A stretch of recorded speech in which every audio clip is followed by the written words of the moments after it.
Welcome back বন্ধুরা, আবার একটা নতুন ভিডিও নিয়ে চলে এসেছি।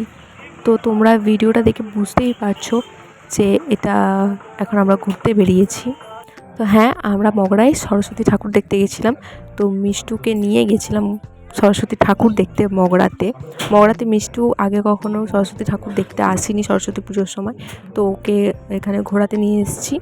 তো এরকম মিষ্টু এখন ঠাকুর দেখতে যাচ্ছে, প্যান্ডেলের মধ্যে ঢুকছি।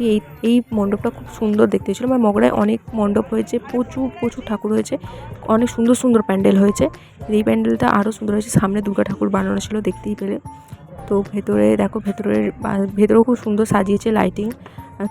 ঠাকুরটাও খুব মিষ্টি দেখতে ছিল, প্রত্যেকটা ঠাকুরই খুব মিষ্টি দেখতে হয়েছে।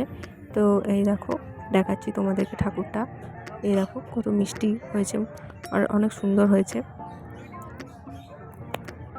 আর সন্ধে তখনও হচ্ছে, তো ওই জন্য বেশি ভিড় ছিল না, আমরা ফাঁকায় ঘুরছিলাম।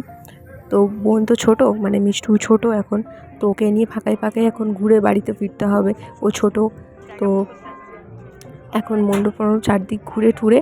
আর মিষ্টু তো সবার আগে ঘুরতে বেরোনো মানেই ভালো খাওয়া দাওয়া, তো ওকে নিয়ে যাবো এখন খেতে। আর এটা হচ্ছে আমার একটা বান্ধবী। তো চলো, এখানে মিষ্টু খেতে চলে এসেছে, তো এখন যাবে ওখানে স্টলেতে খেতে। মগরাতে সরস্বতী পুজো অনেক বিখ্যাত। তো সরস্বতী পুজোর সময় মগরাতে প্রচুর ভিড় হয়, পুরো দুর্গা পুজোর মতো।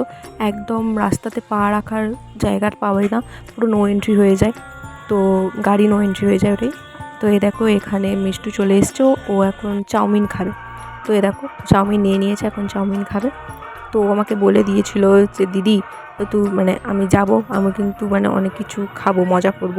আর ঘুরতে বেরিয়ে একটু ফাস্ট ফুড না খেলে হয়? পুজোর সময় তো এগুলোই চলে, বাকি দিনগুলো হেলদি খাবে, বাট পুজোর সময় একটু ছাড় তো চলেই। তো এখানে অনেক রাস্তায় অনেক সুন্দর সুন্দর লাইটিংও হয়েছিল, দেখতে খুব ভালো লাগছিল। তোমাদেরকে আমি দেখাতে পারিনি, আমরা সন্ধ্যে টাইমে গেছিলাম তো। আর মানে একটু রাতের দিকে প্রচণ্ড ভিড় হয়, একদম পা রাখার জায়গা নেই, বললাম। আর এই দেখো, এখানে ফুচকা খাওয়া হচ্ছে, খেয়ে বাড়ি যাব। চলো টাটা, পরের ভিডিওতে আবার দেখা হবে।